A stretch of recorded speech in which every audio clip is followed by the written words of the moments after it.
everyone for attending this presentation. I've just started my postdoctoral project here in Leiden, which it's not just on Orthodox activism, it's actually mostly on transnational activism that connected two groups.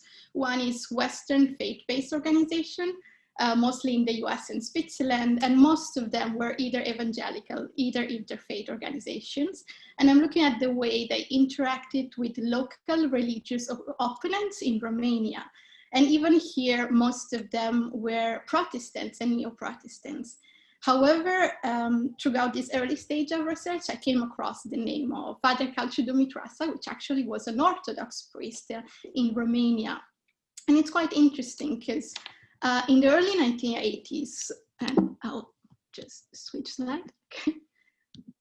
Yeah, in the early 1980s, Calciu-Dumitreasa emerged as the most notorious Romanian priest whose sermons openly opposed the Ceausescu regime.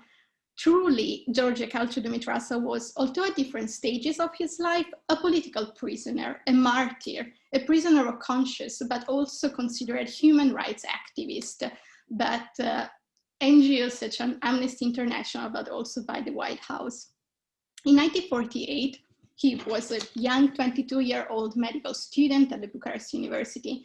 He was arrested for protesting against Marxist pedagogy as a tool of indoctrination. He was sentenced to 16 years of prison, and he survived the most infamous of Romanian political prisons. It is actually in prison that he experienced his call and made a vow to God that if he was to get out of prison, he would become a priest. When he was released in 1964, he actually discovers that the secret police and the state apparatus prohibited him from joining theological departments. So he completed his university studies and became a French language teacher at an elementary school in Romania. He got married to Adriana, who was actually the sister of two of his former cellmates. In his memoirs, Calciu recalls how, even as an elementary school teacher, he sought to guide his pupils towards Christianity. He used to organize day trips to all the monasteries in Romania and with his former students, so they could, for the very first time in his life, encounter nuns and monks that would introduce them to the life of Jesus. Calciu himself cautiously introduced into his lessons some Christian preachings. However, he felt that his vow was not really fulfilled, so he found a way to overcome Romania's secret police prohibition for him to become a priest. And after consulting with the Orthodox Patriarch and gaining his informal blessing, he entered the Bucharest seminar officially as a language French teacher, but secretly as a theology student. However, the case of Father Calciu-Dumitreasa really gained prominent attention in the West in 1968, when he delivered several sermons openly opposing the regime, and his congregation gained an attractive number of new parishioners.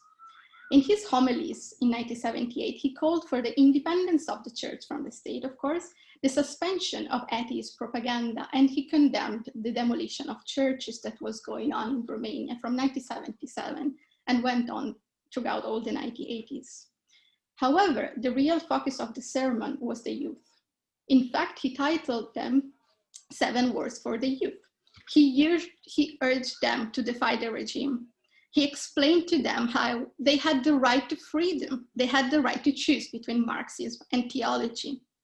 Although facing many obstacles, such as finding the doors of his church shut down or having his students locked inside the seminary, Calciu somehow managed to deliver all his sermons up to Easter 1978.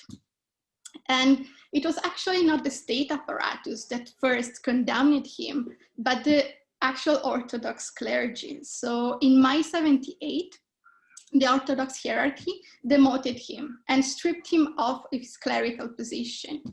However, in the meantime, Father Calciu got in touch with both religious and secular opposition groups in Romania. On the one side, he interacted with the leaders of the Christian Committee for the Defense of Religious and Conscious Freedom. This was an organization that was founded by Baptist religious leaders in 77, 78, and they aimed at creating an ecumenical religious opposition to the regime. But he also entered in contact with the Free Trade Union of Romanian Workers, which was an organization founded along the lines of the Polish Solidarity. He actually offered to them to be their spiritual guide. So it was because of this connection with the Romanian Free Trade Union that the state apparatus actually incarcerated him almost a year after delivering his sermons in March 79.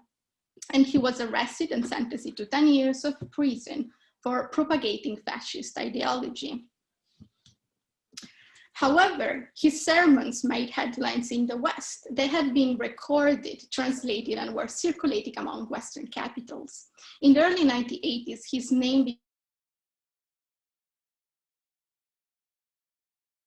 became of the spotlight on his case, and more generally on jailed Christians, were both secular but also faith-based NGOs.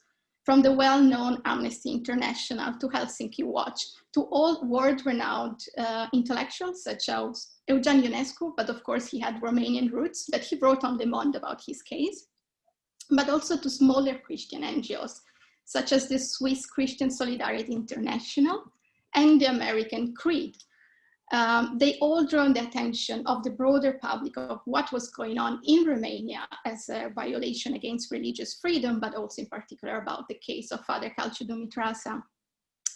They directly appealed for their politicians in Paris, in London, and Washington for them to pressure the Romanian government. I'm more familiar with the American case at this point, and I would say that numerous congressmen who identified themselves as Christians petitioned for his release.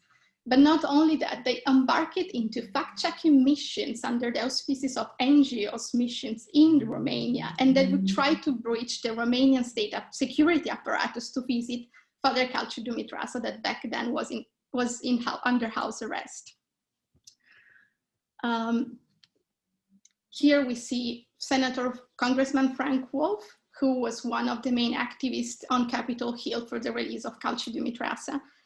Eventually, after being subjected to substantial international pressure, the Romanian government released the Orthodox priest in the summer of '84, and 1 year later, in the summer of '85, Father Calciu was allowed to leave Romania for the US. He actually landed in New York and then established his home in Alexandria, Virginia, which is just outside Washington, DC. President Reagan was personally involved into the advocacy, as well as Vice President Bush, as well as Margaret Thatcher from the UK. And I've came across information that even Pope John Paul II was involved into the advocacy for his release.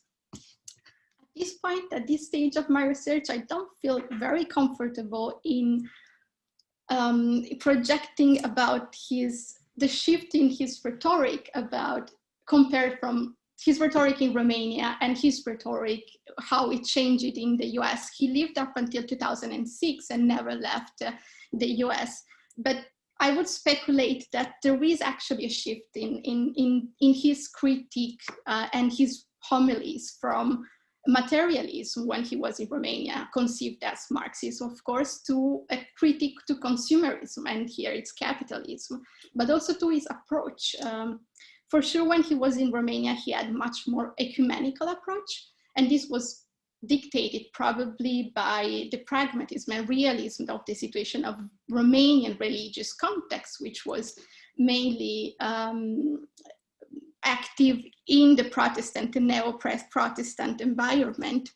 But then we have a shift in the late 1990s, and I came across his articles where actually he condemns any ecumenical attempt as evil manifestation. And I would love to look more into these, but really the pandemic has delayed the start of my project and